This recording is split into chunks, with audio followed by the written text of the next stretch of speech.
if it creates that sense of emotion in you, and you can capture that sensation in your writing or in your thinking process, and then you take it to somebody else and it has the same impact on them, then you know that it's working.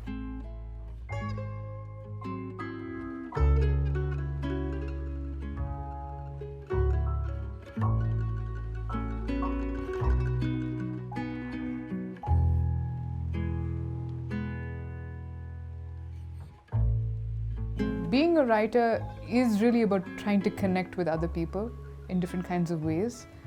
I am looking at you and I cannot understand what's going on in your head. But through a story, I can maybe understand something of your internal reality. That we can communicate that in the shape of stories is what I think ties us together as a species, as a community. A couple of years ago, I went to Afghanistan. This is a country that is this is a cultural psyche that's kind of had PTSD. Like, it's not just an individual that's had PTSD, this country is living in a loop of war, which is like PTSD. And I went to this guy who was running the broadcast division there, and he was a really interesting guy who had worked as a newsreader during Taliban years and now was heading broadcast. So I asked him, like, how do we know that a serial is doing well or it's popular? How do you choose that this serial gets a prime time slot and that serial doesn't? How do you know this is going to resonate with an audience? The joke in the office was this series will get a primetime slot if his mother's crying. Why do we have to make your mother cry to like get the primetime slot? So he said, my mother's been through a lot. She's lived through God knows how much war. Really tough woman, like all the scar tissue around her heart. You know, she's built those walls. She's really tough. She's had to survive. Yet there's something in there that has to come out. And if something can make her cry, and in that release, there is some healing, then that's getting the primetime slot.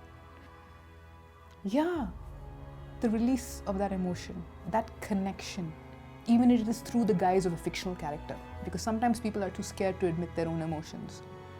But if you release it through somebody else or through another voice, there can be some sort of healing and transformation that happens. I think when change happens, you either sink with it or you swim with it. So when the pandemic happened, I was doing my regular freelance writing.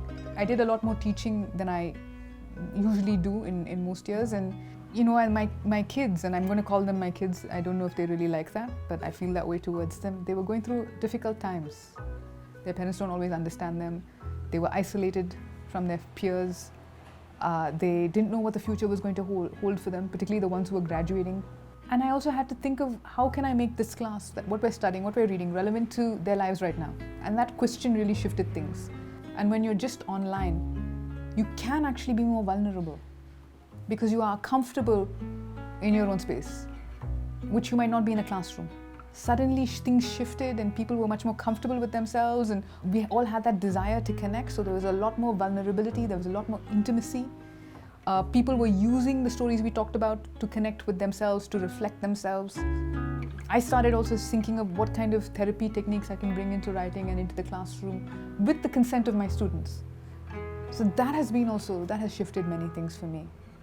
To see writing not also as a singular act, but something as a community does together. We create stories together, even though our outputs might be singular.